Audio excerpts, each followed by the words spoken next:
YouTube announcement. All right. Can I copy this link, please? Nope.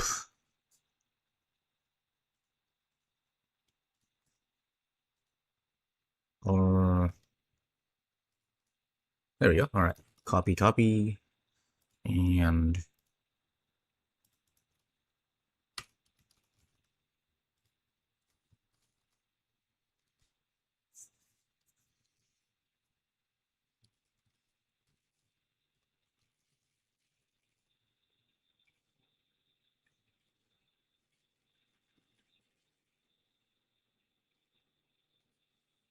oh, it didn't work. Try that again. There we go. All right. I need to set up my phone as well because I don't have a second screen. Uh, where is YouTube?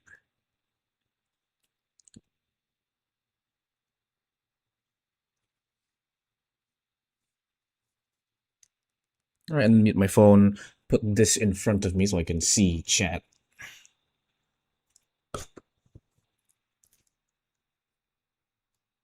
There we go. All right, and we're ready to start.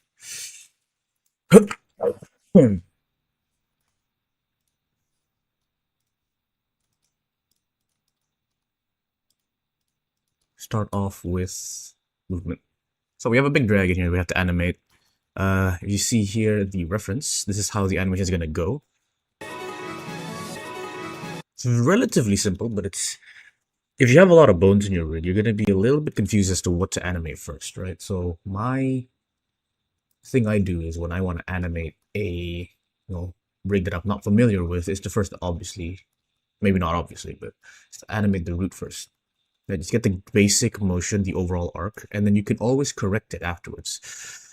Of course, this is specifically for my animation style, which is choppy, but could work for. I mean, everything starts off with blocking anyway. Okay. So wait, I should probably like trace this out, right? So if we look over here, you can see it kind of goes like this, right? So that's the arc we want to follow. I want to try lock this. Boom, right? We locked it, so now we can just trace this. Right, so we start off here.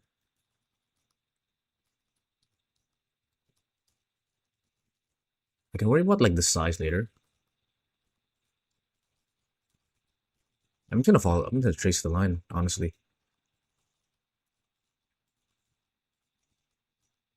And he just goes. She just goes straight in because it's technically she.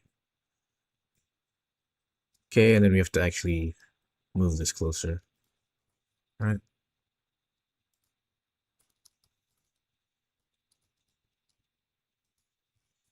Go like this.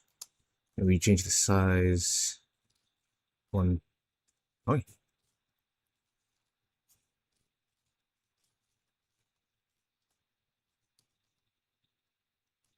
And it kind of disappears. And go here.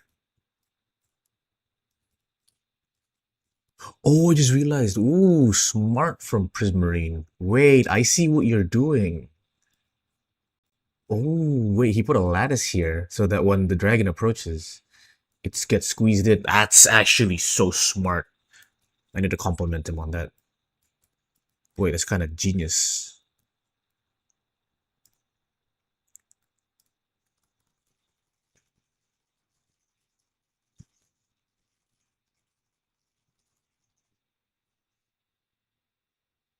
All right, let's keep on going. So we have the basic animation. He just disappears. Okay, it's gonna go like this, right? So this is the basic arc we're gonna follow, and it's not exactly done. I'm gonna add a bit of my own thing because this is going too fast.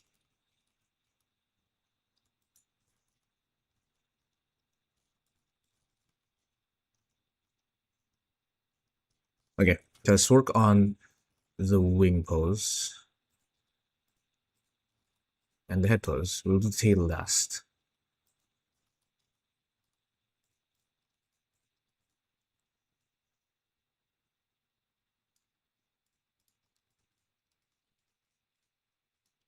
So I want the head to kind of go like this, in addition to the thing, because it's gonna has to be offset a little bit.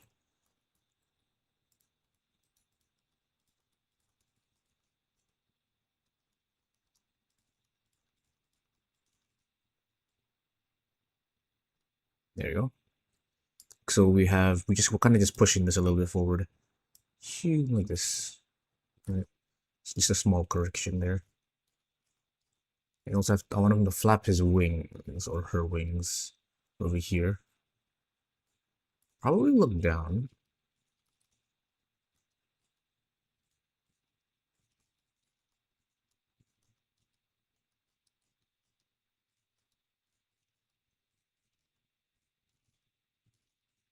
Okay, here we can start sizing.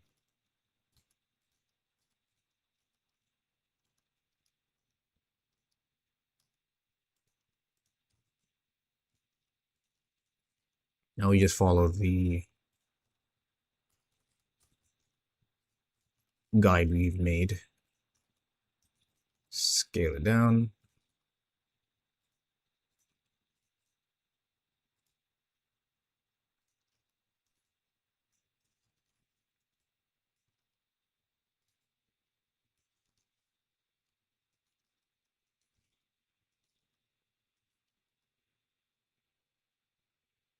It's really weird to see from this. Oh, hello, entertainer. Welcome to the stream, and hello, Risley. Welcome, guys. Hope you're doing as well as you can be. I am quite well. I'm back to animating. I wasn't animating for a few days, but I am now animating once again because I have my time freed up. But yeah, I'm doing good. How are you guys doing? I don't like this. Right, because it kind of breaks I want it to look like a straight line. So I have to change this pose so that the wings do not flap. Oh, but that... this one? Maybe I can just change this. Yeah, there we go. I can just change this. Right, and then the other side is going to be annoying, so I have to twist the other side. Yeah. Just chilling while finishing projects. Currently playing Elden Ring. Ooh, interesting. I've never been into... I mean, I don't usually game anymore, but I was never into Souls-likes. Except Pokemon. I played like a hardcore Pokemon ROM hack. But that's more of like a strategy game and not like a skill-based game. I would like to say my combat-based skills are really bad. Yeah, what if I just hide this? It's like...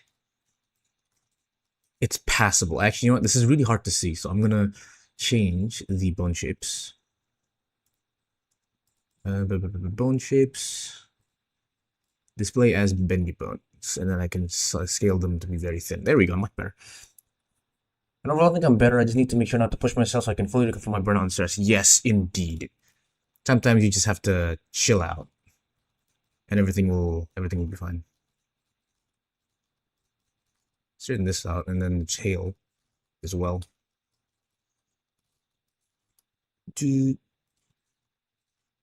What? Wait, what? Oh, that's why. Yeah, there we go. Nice. One day you should make a vid on how you make the low poly effect with your action test animation and one of the mini player. Wait, what? I'm confused. One day you should make a video on how you made the low poly effect with your action test animation. Which one is that? Action test anime. Wait, can you show me or link me the one you're talking about? I'm a little confused. I don't think I've named a video action test. I'm not good at either. I use cheat sometimes, but I do like the difficulty. I see. And the one in the mini player on screen here. Oh, you mean this one? Pretty easy. You go to the video editor, and then you Shift A, and then add a movie. And you just place it in, and it's done. That's how you have. Oh, so you okay? So you mean the reference, right? I'm assuming that's what you meant, but yeah, that's how you do it. And if you want to like pop it out on the side, you just go here, any context menu, at the edge of any context menu, you can always duplicate. Boom. And then you just select the video editor. Da-da-da. Right, so it goes like this. You can press, I think mine is it, no. Yeah, Control Tab will switch the modes. Right. I think that's what you needed, right? Still, I'm still a little bit confused on what you mean by the low poly effect. Yeah. I don't think I'm framing the right, yeah, I'm a little confused here. All right, see you later, entertainer. Hope you have a great lunch. Uh, Eesh. There we go. And we will stream later today. Of course, I will be joining. Hopefully, if I'm not outside.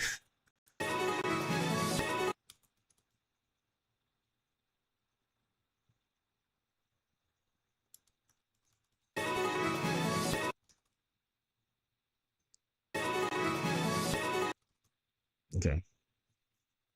I should not look at the animations that I haven't done yet. Focus on the ones you're doing. All the way down. Scale it down.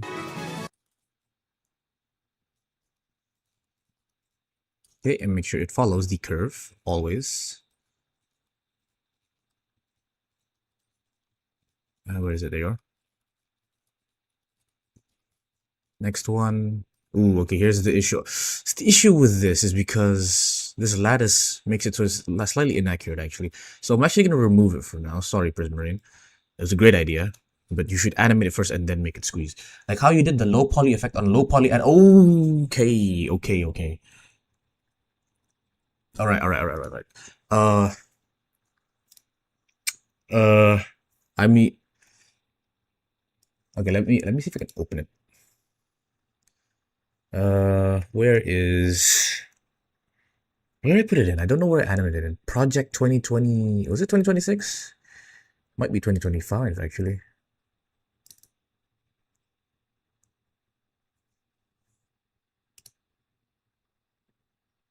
It's 2026, I think. 2026. I don't even have 2026 here. When did I upload that video? One second, let me just quickly check. 11 months ago, meaning it is 2025. So it's in the 2025 folder. 12-hour challenge, lighting test, flower storm, fight song, flower storm? Shoot, actually no. Yeah, it is like downloadable, so I'm just gonna quickly download it. Please stand by.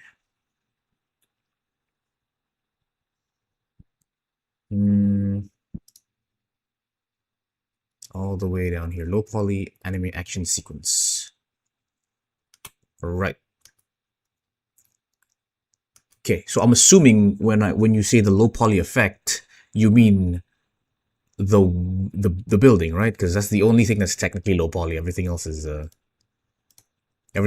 just Minecraft, which should be easy enough to figure out. Oh, it's in my volume 1 project file, so that's a little annoying, but okay. I already have this, so can I just get it?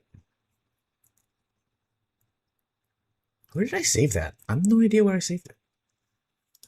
I didn't animate on my laptop, so it's not. Wait, did I animate? I might have animated on my laptop actually.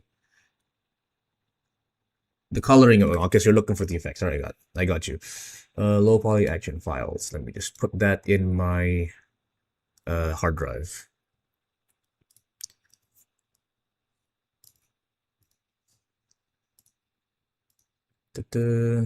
Plop. Okay, let me open it up. Save this file, obviously.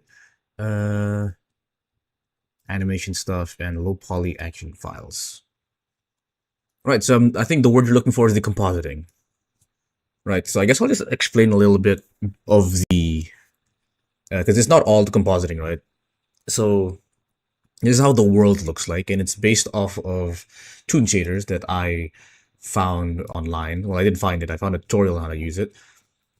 So this is a bunch of stuff here. The files are for download if you want to learn it, but you can also check. I forgot his name already. Darn.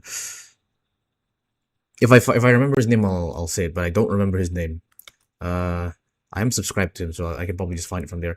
But this is a tune setup, or sorry, like an anime shader setup, and it doesn't work like normal shaders.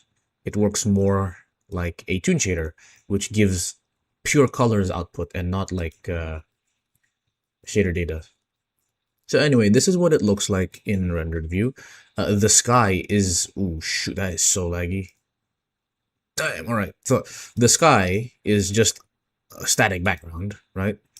And then everything, there's only one light in the world, I think, and it is the sun lamp.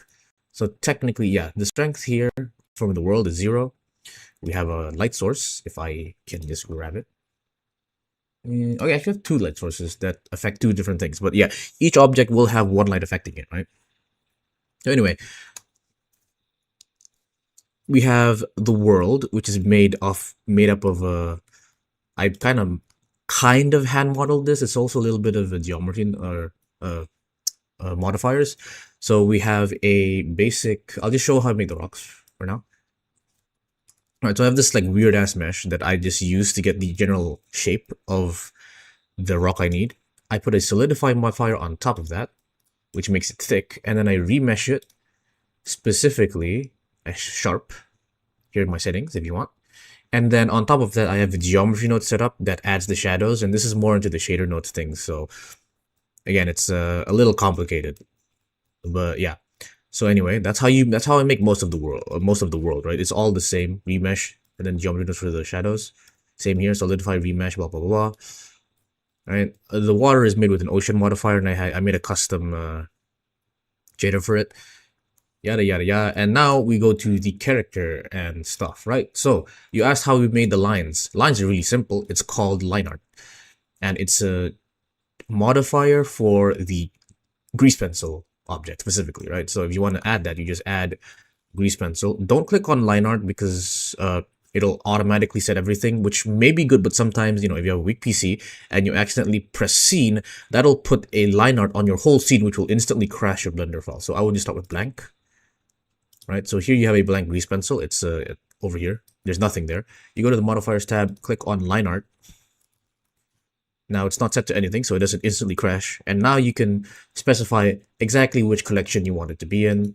And then the layer is simply like the layer of the grease pencil, if you have multiple things in your grease pencil object.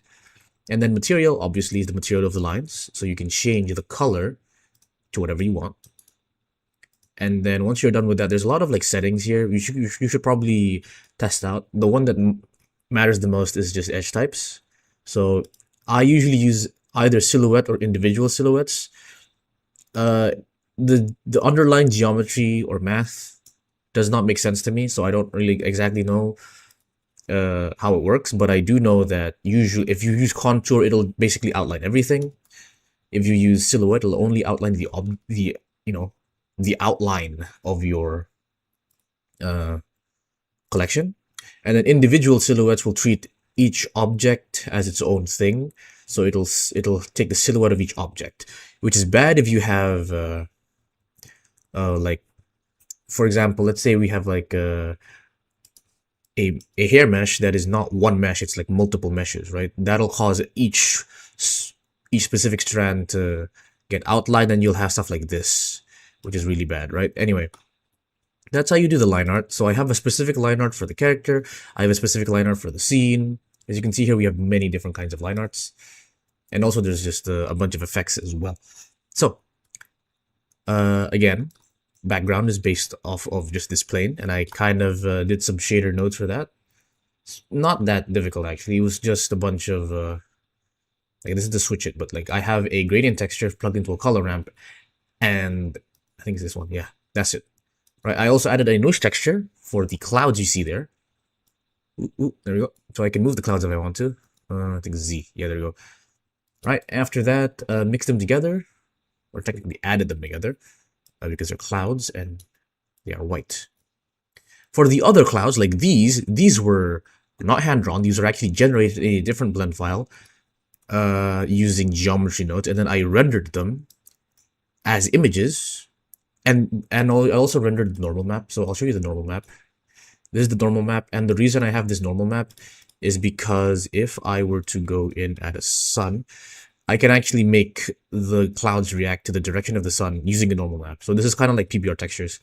Right? This is the way PBR textures make things look 3D without actually being 3D. Right? And yeah, next animation is, the animation. Oh, and we also have smear frames. Or smear lines, I guess. This is, I just hand drawn this. Right, moving on.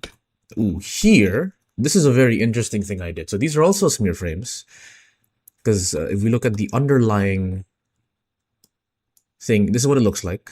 And if I make it a little thinner, you can see the lines, right? So these are the lines I drew for these wind effect thingies. Now, cool thing is you can add modifiers to your grease pencil object, so to your line art, to your drawings, right? What I did was subdivided it so we have more control points, and then I added a thickness to it. Or sorry, I didn't add a thickness to it. I made sure to set the thickness so that they're all uniform, and I made it to like a certain thickness, right? If it's too big, it doesn't look good. If it's too small, can't even see it. After that, I use a dot and dash modifier. This makes it into these dot and dashy things. And finally, noise. And this kind of just displaces it, and I can also change the strength. So it looks kind of cool. Kind of looks like a bokeh effect. Right? And then, yeah. So I animated it like this. If you see here. It's literally just squiggles. Right? And then this does all of the cool things. There we go. Okay. And then you can see the line art here as well. So remove this. This as well has a similar line art setup.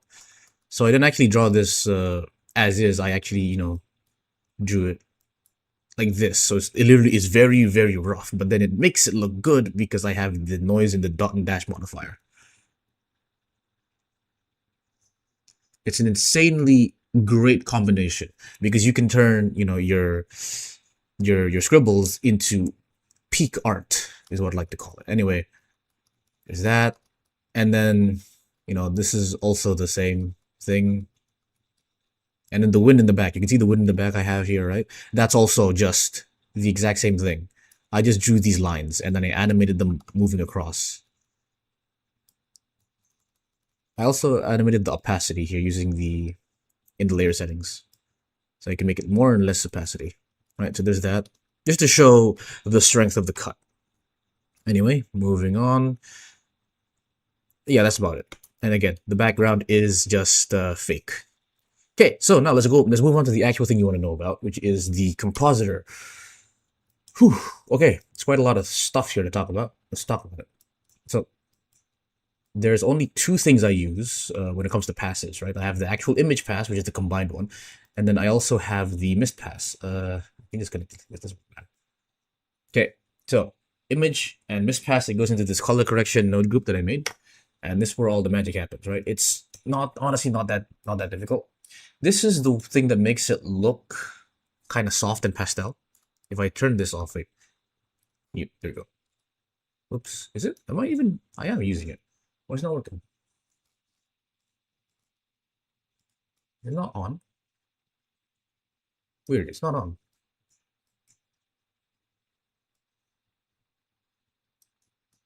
Can't tell if it's on or not. What the hell?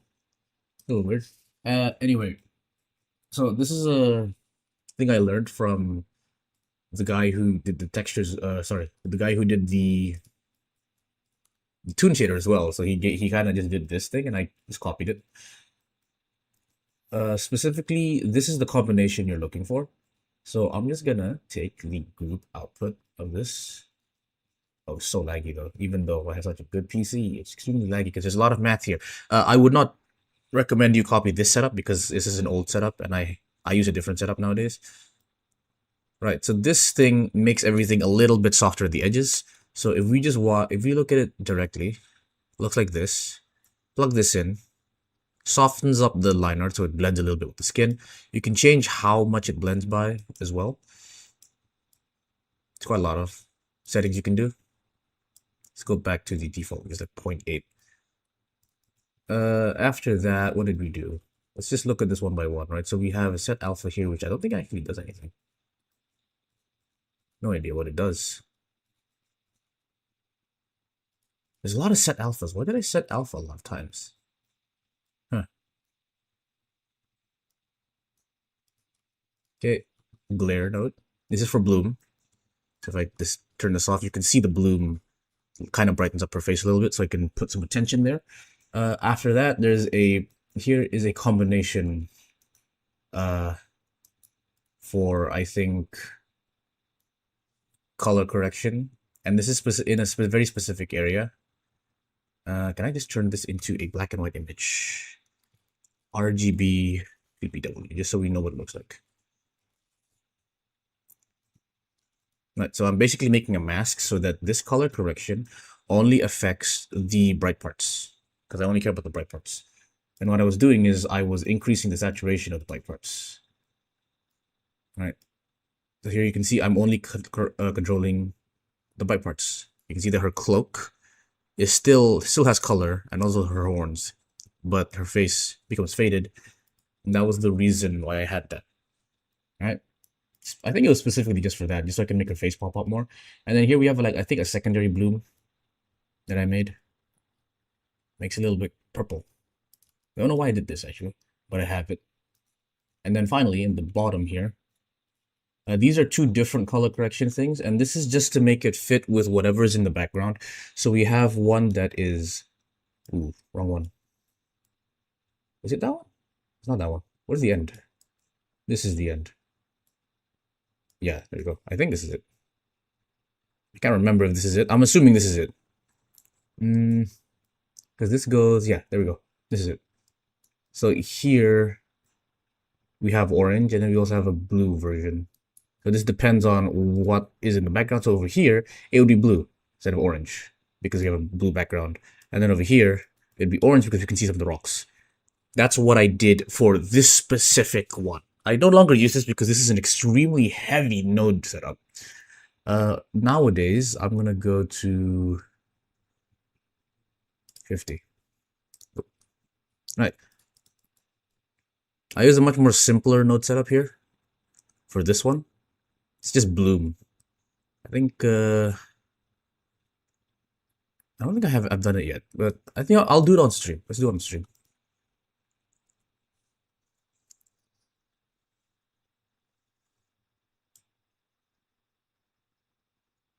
Yeah, let's do it here, right? I'm gonna add a line art collection. All right, we're gonna call it line art. Oh, line art. Gonna go and shift A, add a. I'll use collection line art this time. Okay, collection line art, and then we will put it on the CH ring collection. Cool. That's Suno. Now notice how everything is being outlined, every single goddamn crease. We're gonna change the edge types to individual silhouette. Or sorry, just silhouette. Right, whatever. We can still see that there's a lot of that. I'm gonna turn off intersections, turn off crease threshold. All right, that's a little bit better. Let me see individual silhouettes. Yeah, there we go. Now individual silhouettes work. And this is what we'll be using for our line art. I'm just gonna lower the line radius because it's a little thick here. This is good enough. I think I can... Yeah, this is fine. All right, once we're done with that, let's see if I can change anything else. Geometry processing. Occlusion, intersections. Yeah, I don't really know what the other things do. So we're just going to leave it at that. We have this. Here's a really annoying thing. I have my smear frames are being blocked, or not blocked, but like, well, yeah, they are being blocked. And I think I can change that by going here and changing this to 3D location. It doesn't work. Wait, are these in 3D location as well? These are in 3D. You are not in 3D. Okay, so that's a little annoying, but I can always fix that in post, so I can render them at different as different passes, and then overlay them again in like After Effects or something. Or I could also do it in Blender, but like After Effects is just better for that. Okay, I'm gonna turn off lights, and I'm gonna lower the opacity to about like maybe 0.5 is good. All right, so we have an outline right here. Can add a little bit of dot and dash because I love dot and dash. Increase the gap size. maybe like 70.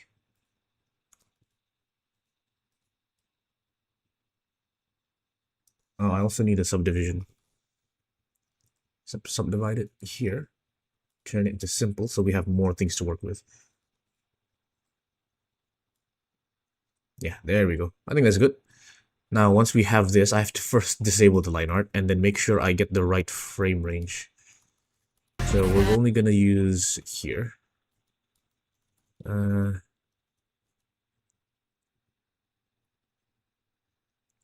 Reducing the opacity and adding the dot and dash makes the smear frames being occluded barely noticeable, doesn't it? Yeah, it does make it slightly. It does help with that as well.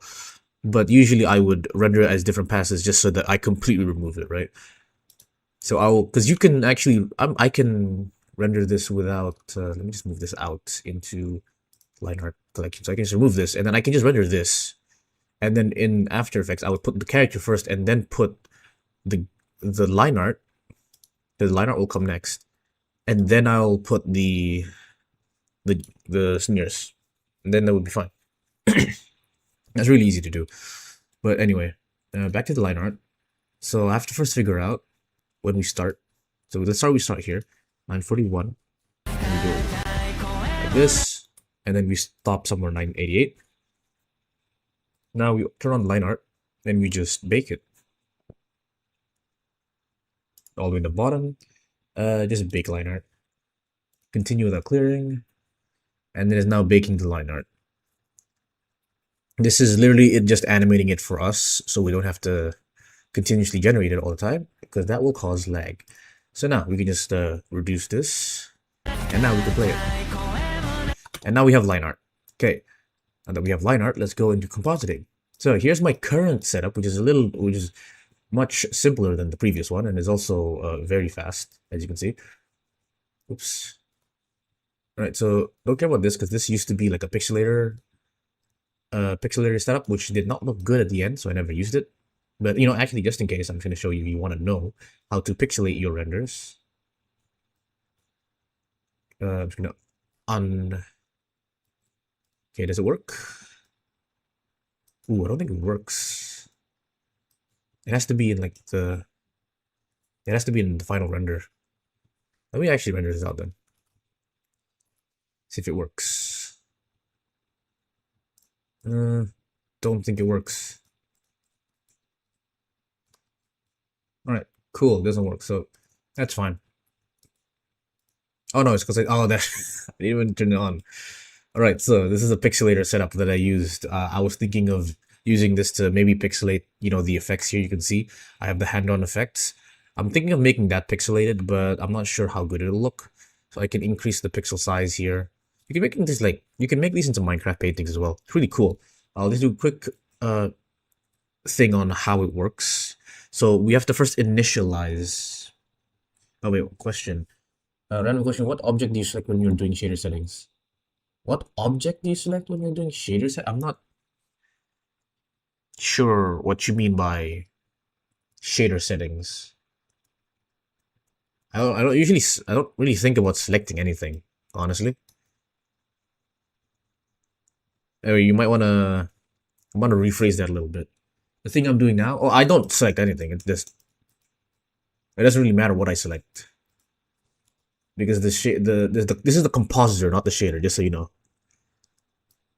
The compositor has no relation to what I select. It's like the scene, right? It depends on the scene over here, right? So it's scene or sequencer.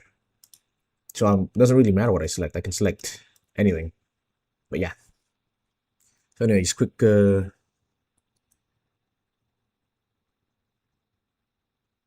Right, so it's quick thing on the pixelator, right? You have to first initialize the image. That's what I like to call it, right? With just a scale that does nothing. This does absolutely nothing, but for some reason it is required when you're doing a double transform.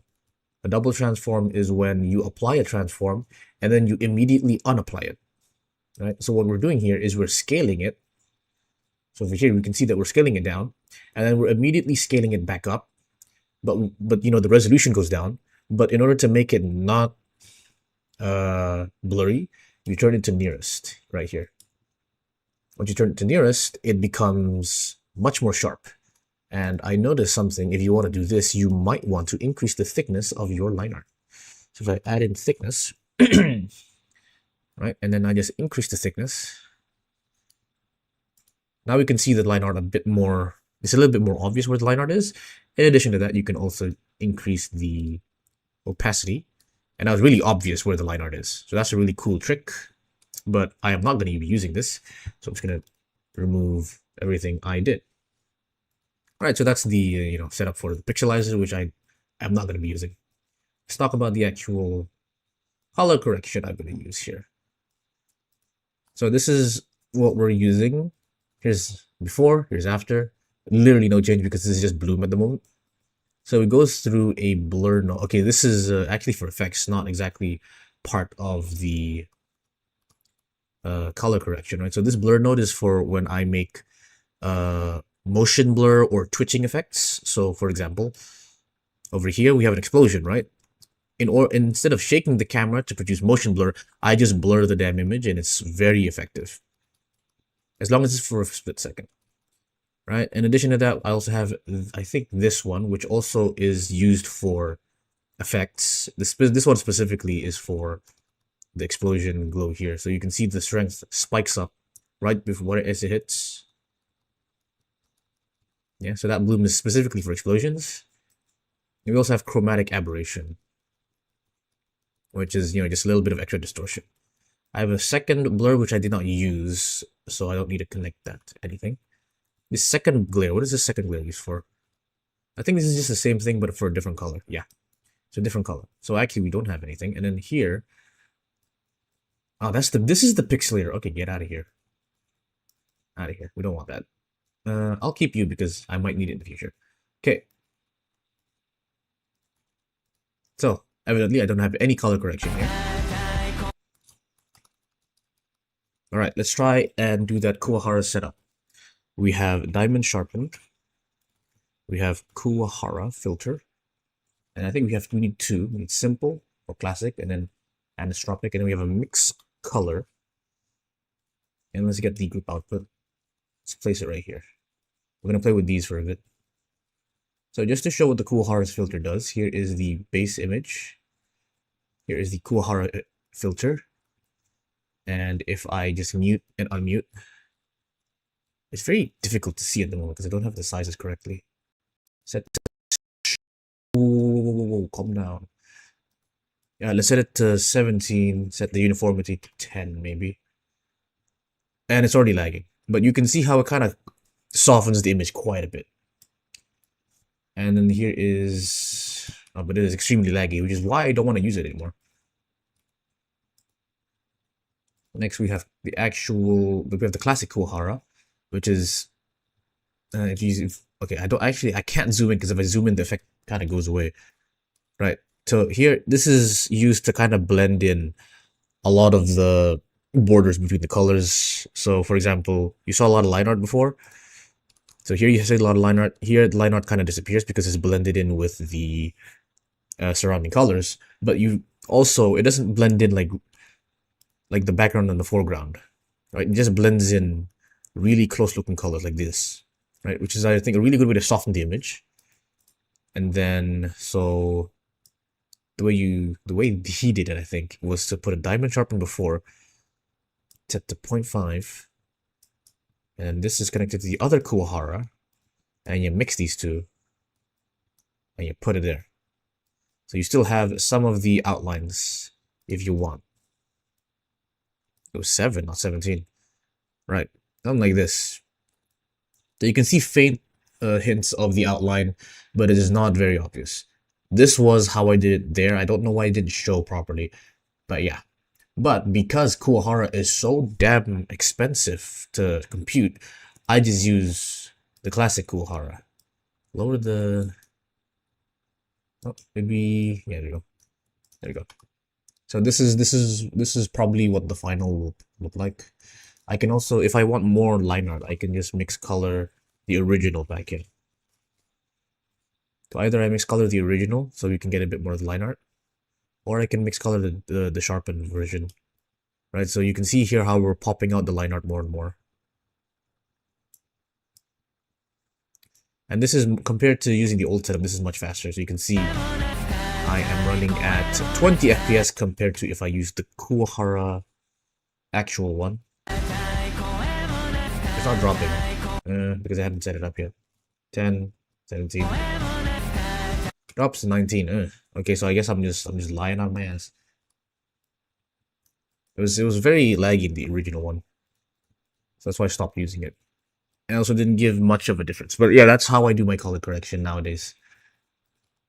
Color correction is more important actually for like realistic scenes and not so for when you do like when you cycles and stuff. That's where a lot of color correction is extremely useful. But here I kind of set the color myself because if you look at the shader for this, like her hair, right? It is a flat color.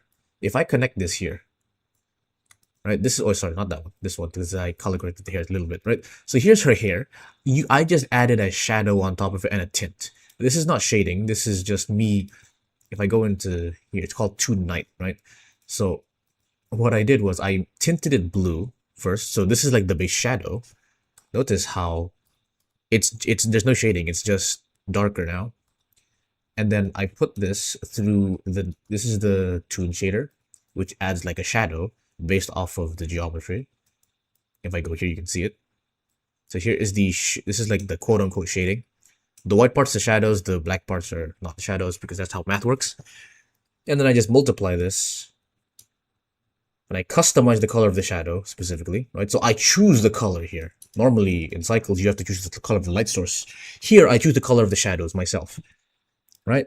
And then, yeah, I also have this, which is just to make it all glow if I want to. But yeah, so color correction usually is not needed for this kind of stuff because you control the color in the scene itself. You get me? But yeah, I guess that's the gist of it. Let's make sure this is reconnected. And it looks good enough. There we go. Okay, let's go back to animating the dragon. Oh, wrong one. Scene 38 from Prismarine. Okay. Yeah, he was right. Maybe we should have hit these first. Because you are in the way. Not that one.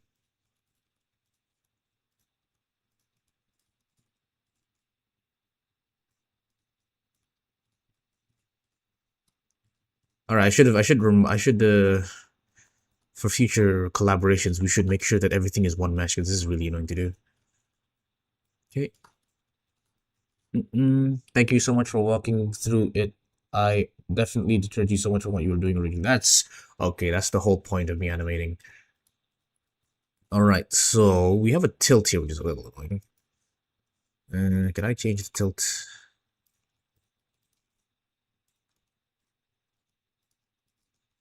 Okay, and it is... The head is humongous, bro. What the hell? Like, make this smaller now.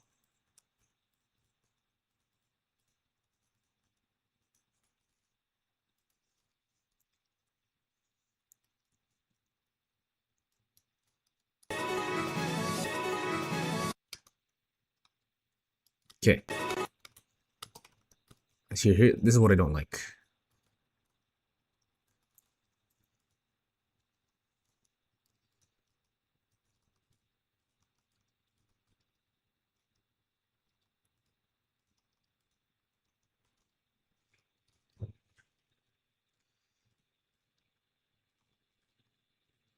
Okay, where are we here? We were here, so the tail has to point at over here. So this is how low we're gonna go. Also, I'm just gonna honestly just move you guys to the side and hide. There we go, much easier. So we'll just assume he's a serpent for now, so we can look at the curve. Okay, so here, this is a little wrong because his body goes like this. So this is what it should look like. But it looks like I'm not doing that. He's supposed to aim here.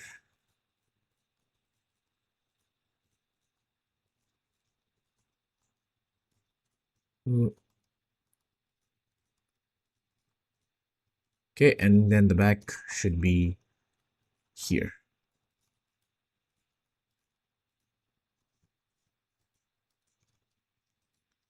And I don't know why you're twisted like that, but there you go. Nice.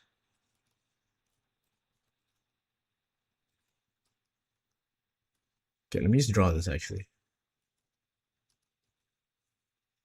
All right, now we can just follow this.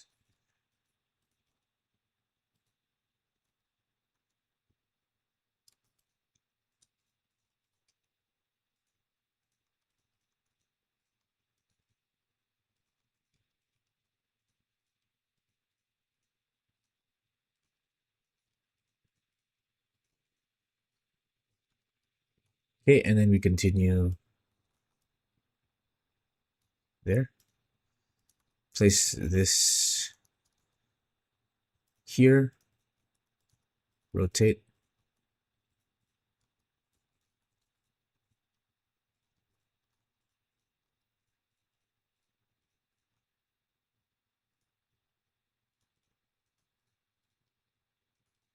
Too much. I can make him spin too, but oh, look at that. That's bad. This is not even position correct. What the hell? Back up. Here.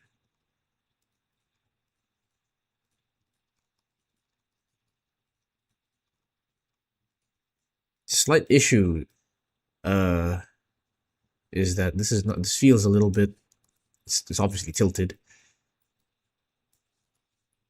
But it's okay, I guess.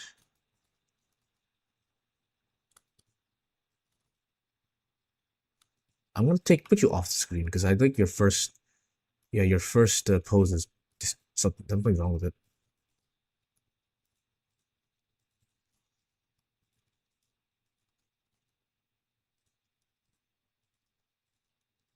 Something like this. Here we go. Okay, and then we just continue drawing it. Ooh.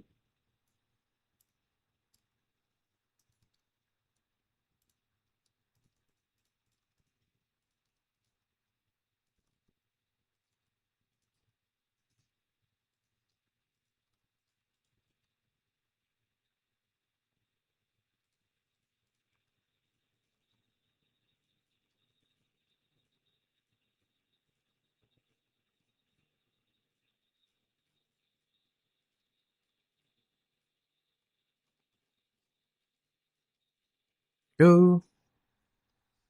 Tuyet Voy. I don't know what that means, but I'm assuming that means hi. Hello there. I don't know how to say your name, so I'll call you Knock. Welcome, Knock, to the stream. How are you doing today, sir? I am doing quite fine myself, because I'm starting to animate again. Hope you have a great day. Yeah, I do not know what you're saying. Uh, but I'm assuming you're having a great day. Which is great to hear. Now here's an issue. Jumps too far. So we're going to cut you a little short. You as well.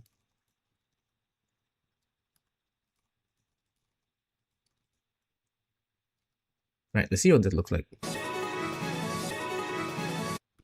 Alright, one issue is I feel like this is a really, really strong turn. So we'll straighten you out a little bit.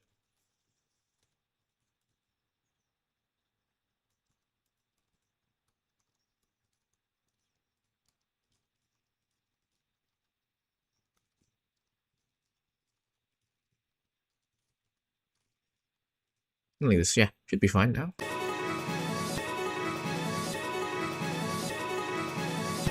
Looks goofy right now.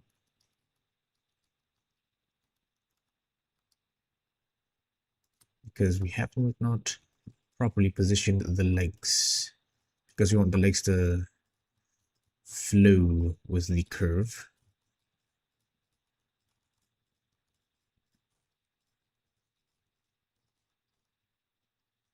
Okay, and let's just make sure we keep on drawing the curves to follow. There we go. Now you can see the issue here.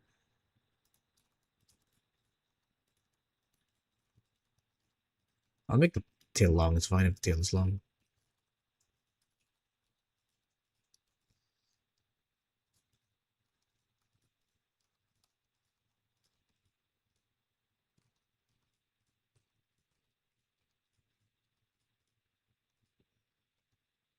Okay.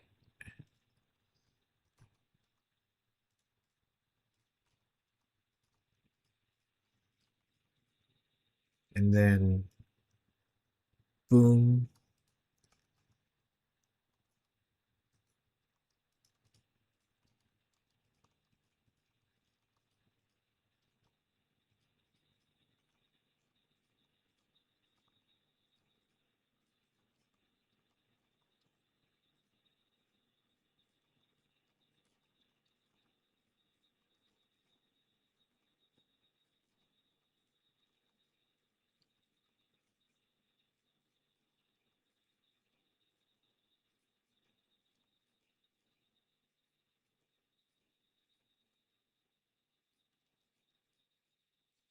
What does this look like? Oh, there's the issue. There you go. Make sure everything's right in all directions.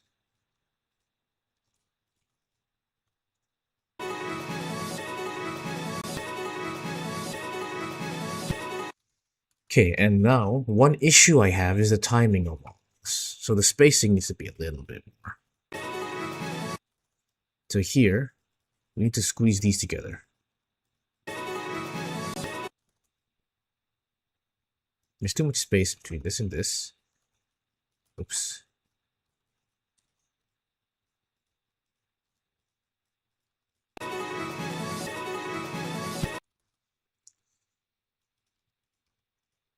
Because I have to make it go progressively faster. Because if you look here, you can see, I mean, if they have smear frames and also they're really good at drawing. But I'm not that good at drawing, so I have to fix this with timing instead. Whew. I'm a little tired. I've only been at it for how many? How long have I been at it for? I'm still, not even an hour, is it? It's not even an hour yet, and I'm already tired. Crazy. I'm washed, bro. I used to sleep for 8 hours. Anyway. Okay, look at this. Whew. Very nice. I'm gonna remove the guidelines.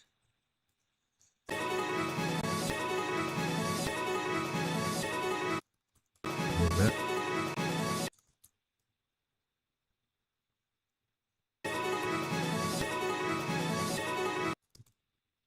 Right?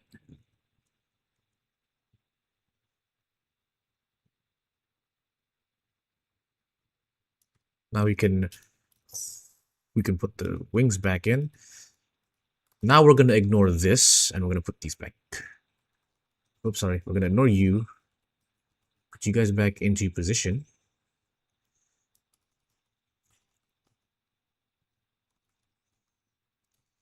One, two. Oops. Here. Okay, and I have to return this stuff so that we know what we are working with. I'm going to remove this top one because that's just for the body. We care more about the actual motion path he's going to take. Boop, alright. So I'm going to turn off that so that this is good. I think it's the best thing to do is just to make sure that this is all parallel to the camera. So you can see a little bit of the wing, but not too much of the wing.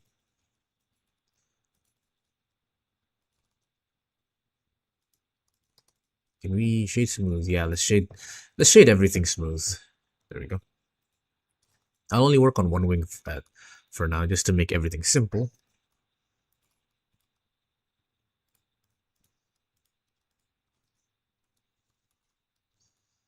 I have to make sure everything is keyframed.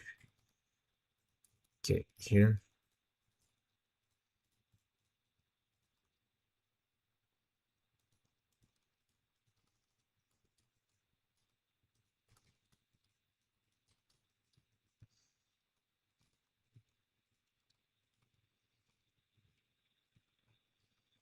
Right. I made a distinction here because I wanted to face. I want you to see the top side of the flap because when we go here, you will obviously see the bottom flap. It doesn't make sense for you to see the top flap here. And they have to switch because of movement, because he flaps when he makes fast movements. So here, or it just feels natural. I'm not really sure what I'm saying.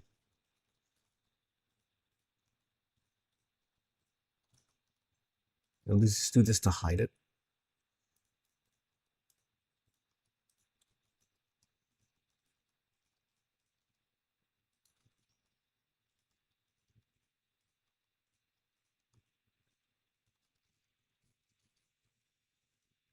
Right. Same thing here. We're gonna see. Well, here he kind of twists, so it's okay if we see the back flap. It makes sense that way.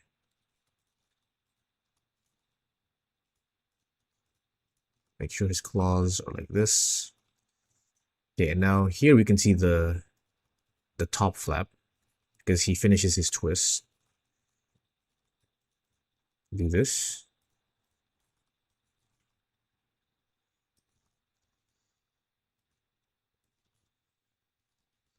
One, two.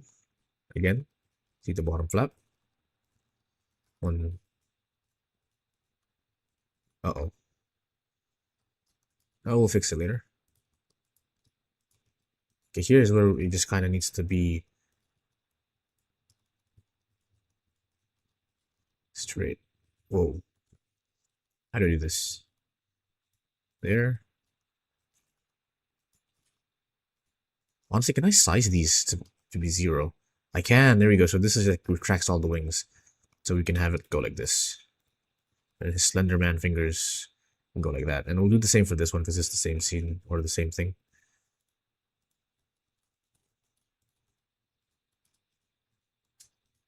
Okay. We'll fix the positioning of the boy because it's obviously wrong. But let's see what it looks like right now. Whoa. Okay, it looks like that because we can actually see it. If we can't see it, it's a little bit better. Right, so it's still not good because we still have the other side to fix.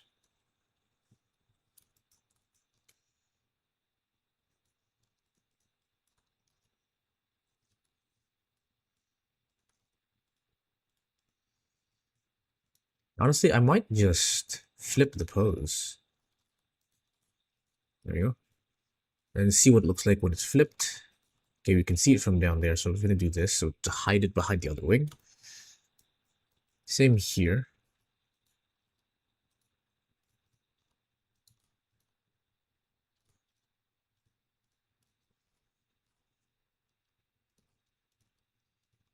It's a little bit big. I'm going to lower it in size one.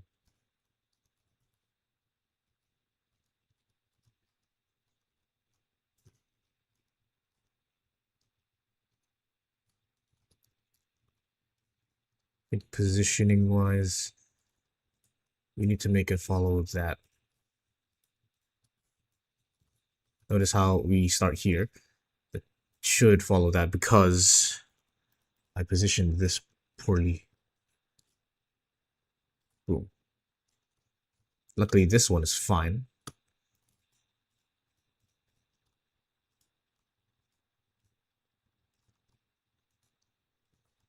Should do bendy bones next time for the wings.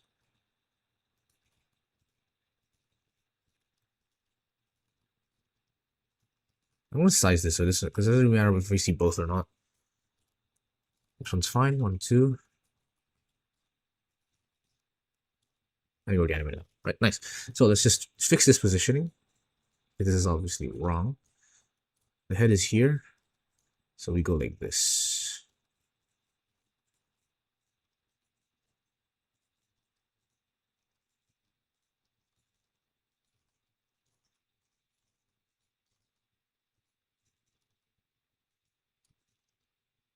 There you go.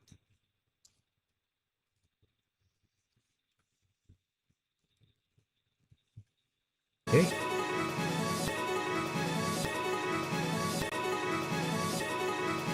And there we have the animation. It's a little bit obviously choppy compared to what you see on the right side because we didn't exactly trace it.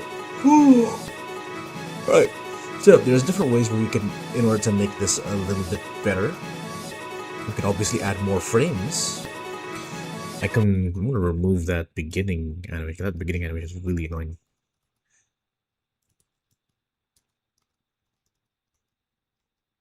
Yeah, just remove this. Actually, remove this instead by doing this.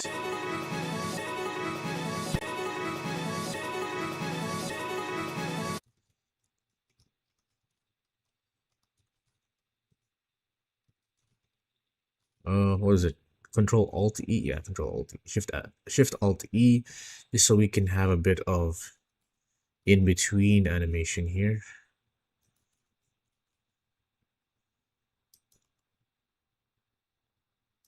Okay, specific. We have to go a little bit more specific. Instead of doing that, we do this.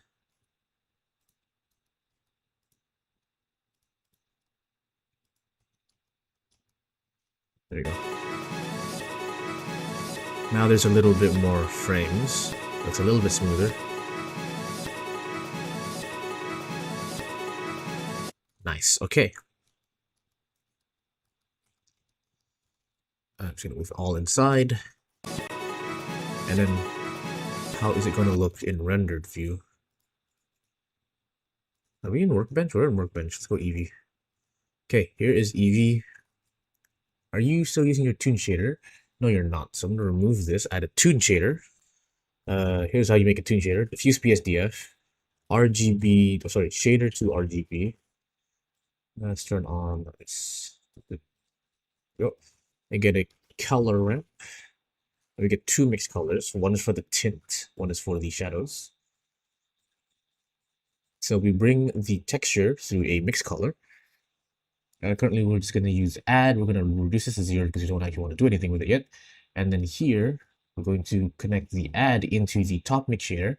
We're going to connect diffuse BSDF into shader to RGB, into color ramp, and then into there. Okay. That's what it looks like. Because we want to change this into a shadow, we'll just make it pitch black. It's fine. All right. And I want to preview the actual shadows. There it is. Those are the shadows, and we're gonna have to make sure we swap these.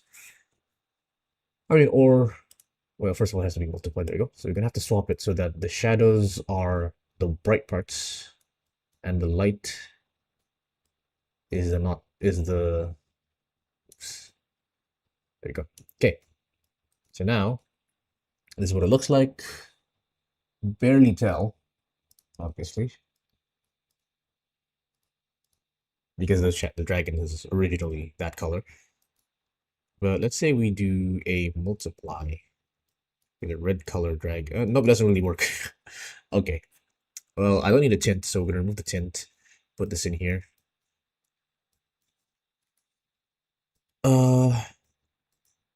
Diffuse. I need to make sure that the opacity of the world is 0, so we can't see anything. All right, so now when we connect this, we can see the dragon is. Bro, I can't see nothing.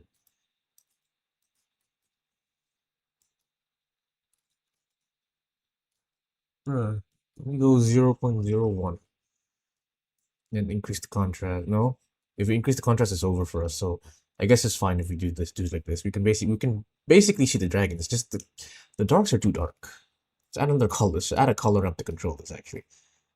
There we go. Now we can see the damn dragon, right? And then I can increase this tiny bit.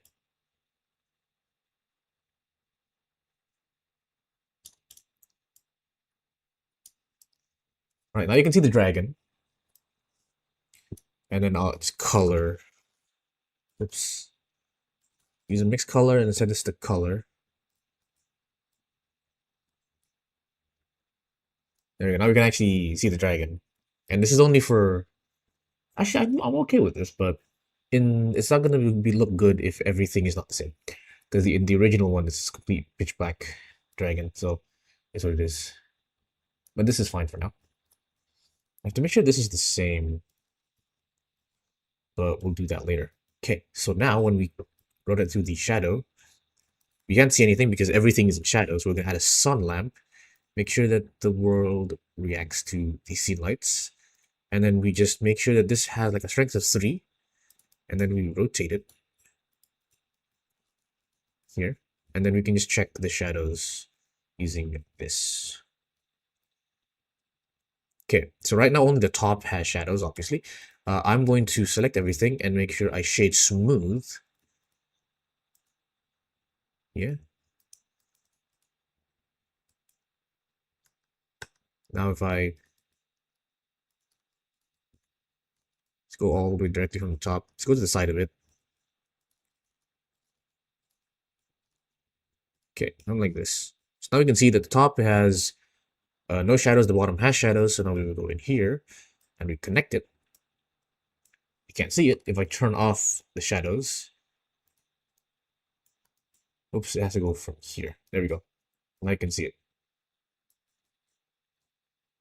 There we go. Now you can see the shadows in the bottom side here. And I don't need to make it pitch black. So let's move this up. In fact, I want to give it a color. Let's give it an orange hue. Because the bottom, if you look over here, right, the castle will be orange-ish. So he will have an orange shadow. In fact, I can make it add instead. So we have an orange tint on his underside. And then we'll somehow figure out how to make it a shadow, but that's what we can do. Oh, this works. Ooh, this works really well, actually. Okay, and then we just lower this. That's good. I can also give it an overall tint. So let's try that overall tint now.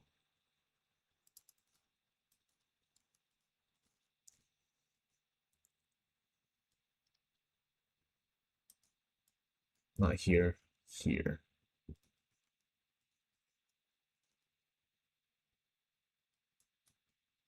That's the overlay, I think, for the best results. Let's make it full. Make it a very bright yellow. The color is going to be a little annoying. Lower it. We'll figure it out. Anyway, that's it. And then these guys will need their own textures. Not sure how I'm going to texture this, but we're going to figure a way out. Going to go in materials. And we're going to go RGB, or just color, actually. Bam. And for now, we're just going to pick this. Okay, you can't see anything, obviously. Let's make sure I select all. And then the materials. Okay, now let's add the toon shader, which is just this. Boom, boom. And now we have this. Right. The only problem is it's in the wrong direction, because obviously I put the sunlight in that direction. So actually it's the correct direction, because if you notice, the shadows are being cast in this direction. Okay, and then we can add more shadows by just putting blocks in distance.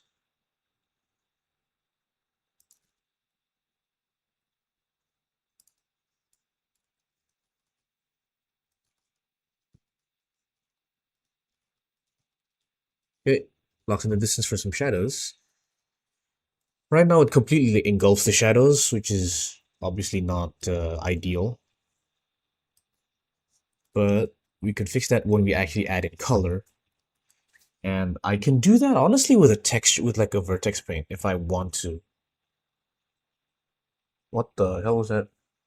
Oh, you're taking pictures? I swear, I thought lightning struck the room. Oh my god. It's like, I was like, did something explode? Okay, never mind. Let's just take pictures. Okay, so that's how we're gonna do it. We're probably gonna have to use vertex paint, or we can honestly just like paint shrubs naturally onto the surface, and it'll be fine. Probably. Okay. But yeah, this is what we have. I want this one specifically, right? So I think this one specifically will just be black. So there you go. So like, cause when he comes in, I'm saying he, it's a she. And also, I noticed an issue here. Big issue. This is not lined up properly. This is lined up horrendously, actually. This as well then becomes really badly lined up.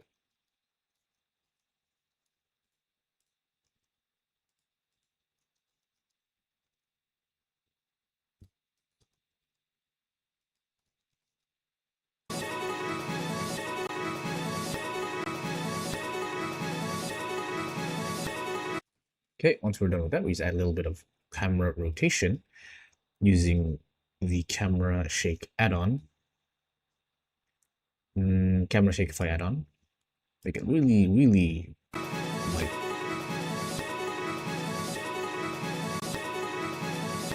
Let's change the frame offset.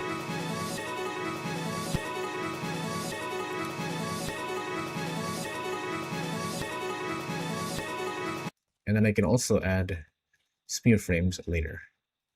Okay, and also this, I can now copy this, paste it here.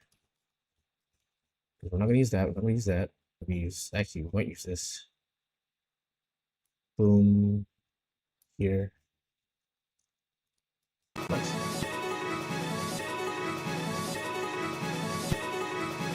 Okay, I think that is a good place to stop. Oh. Shade smooth. And shade alto smooth. They both give different effects. I'm not sure. I think this one might be better once we add the actual things in. Because it looks a little shiny, but I think that's fine. What if I make it constant? Yeah, constant is not the best, so we're gonna use ease. It's a slight, tiny bit metallic, but that's okay because once I put textures, it's gonna be good. Now, hello, Kotek Animations. Welcome to the stream. We're actually pretty much done with the animation. It's a very simple animation because I was just doing this. Oh, actually, I can do a little bit more correction here because this is just it's not obviously it's not perfect, but so here the issue is this, it just moves downwards when it's not really supposed to just move downwards. I have to pose it properly. Is it this one? Okay.